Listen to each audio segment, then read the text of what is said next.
This classic European high-speed train has gotten quite a facelift. Join me as we travel from Brussels, Belgium to Paris, France at 300 kilometers an hour. This service was traditionally called the Thalys, but it's been gradually rebranded to Eurostar. You will hear me use both Thalys and Eurostar in this video, just like the company still does. The journey from Brussels to Paris only takes just over 1 hour and 20 minutes. I'm traveling in second class today, and I paid 49 euros for this one-way ticket. But I have also tried the Eurostar Thalys in first class, and I will link to that video at the end of this one. Welcome to my channel, Markus Travels. The journey starts at Brussels Midi, which is one of 3 main train stations in Brussels. There's the north one, the central one, and then this one, the south one. Welcome to the Brussels South railway station, definitely one of the more depressing railway stations in Europe, and that's such a shame because Antwerp, for example, in the same country, is such a beautiful railway station. Let's go inside and find the Thalys train to Paris. The Brussels Midi train station doesn't look particularly impressive from this angle, or from this angle. I guess this is the main entrance. This station gets even more depressing as you enter. There's no sunlight and the ceilings are low. But there are plenty of places to eat, including my favorite ice cream shop, Häagen-Dazs. I actually used to live in Brussels, and you may get the impression that I don't like it, but I do. However, Brussels is a hard city, and I will tell you more as we explore the station. If you want to take the train to London, enter the Channel Tunnel terminal here. Brussels has had its fair share of attacks in recent times. You can see it here with these transparent and exposed trash bags. There is a sense of heightened security wherever you go in Brussels these days. Some of that security is a bit undercover. For example, check out this so-called gas and electric utilities truck with blue police lights on top.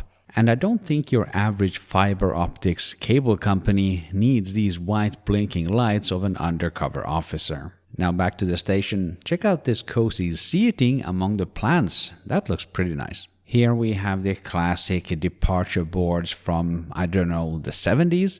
You see this style all over Belgium. Here we also have plenty of ticket machines, and wait, what's that?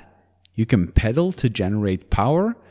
I guess this is to charge your phone. Here we have the Belgian Railways ticket office, as well as another phone charging station. In the back of the station, there's lockers and other services as well. To get to the tracks to the Eurostar train, I have to pass through this barrier, which just looks shady. Because I'm traveling today on a standard ticket, i.e. second class, I don't have access to a lounge here at Brussels Midi. But given the sorry excuse for a lounge that I experienced on the Eurostar in Amsterdam a few days earlier, this is no great loss. Let's leave the underground and head for the track. The train has arrived right there on track number 6 behind me. I see that it's already branded as Eurostar, so I'm hoping that it has also the upgraded cabin interior. Let's board and find out.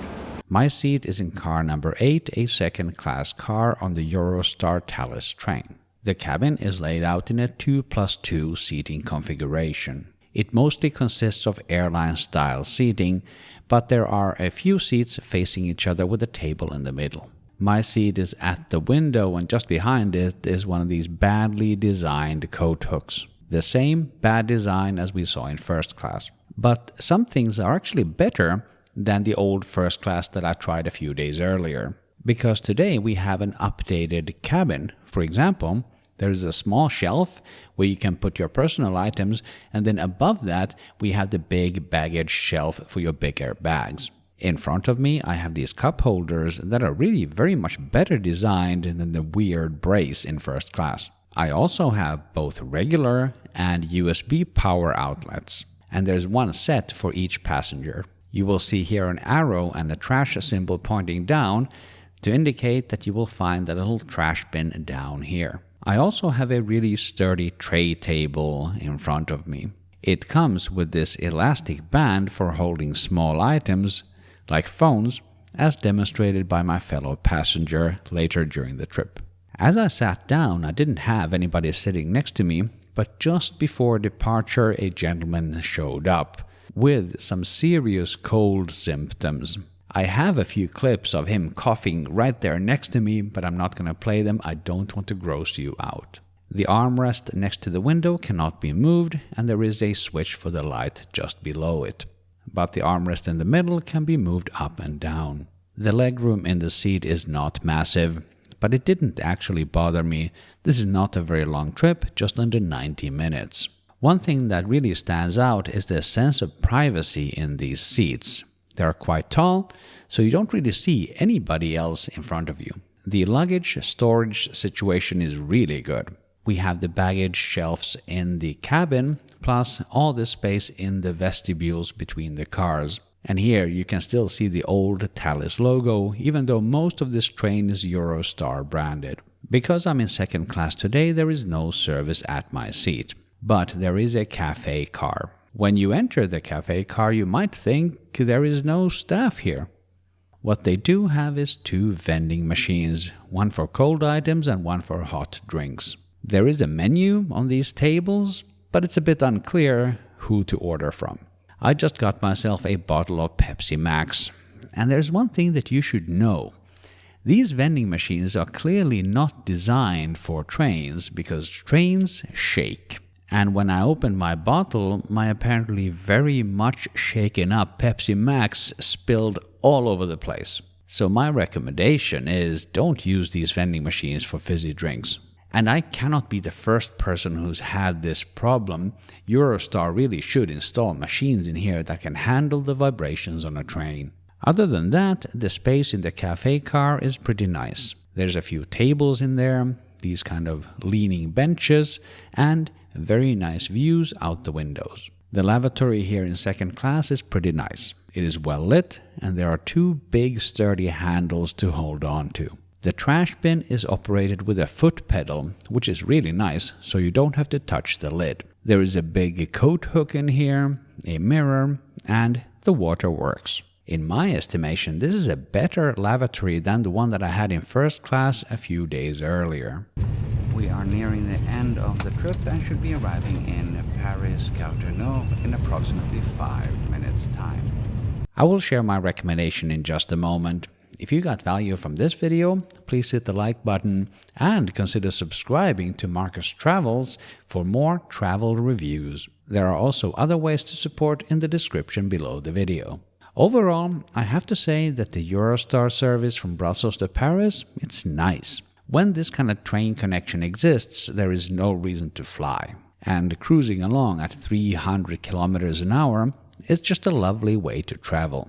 Comparing this new cabin in second class to the old cabin in first class, I note that Eurostar has made some nice improvements. And I am going to link to that video in just a moment. Those improvements include the nice power supplies, the updated cup holders, as well as the baggage shelves. Plus, I didn't experience any of the jerkiness that I had on the previous train. This was a very nice and smooth ride. Welcome to Paris Gare du Nord. I just stepped off the Thalys Eurostar from Brussels. It was a very nice, smooth, comfortable ride, except for that little incident with the Pepsi Max. One downside of this connection is that it terminates in Paris Gare du Nord, which is an overcrowded, badly designed hellhole of a station.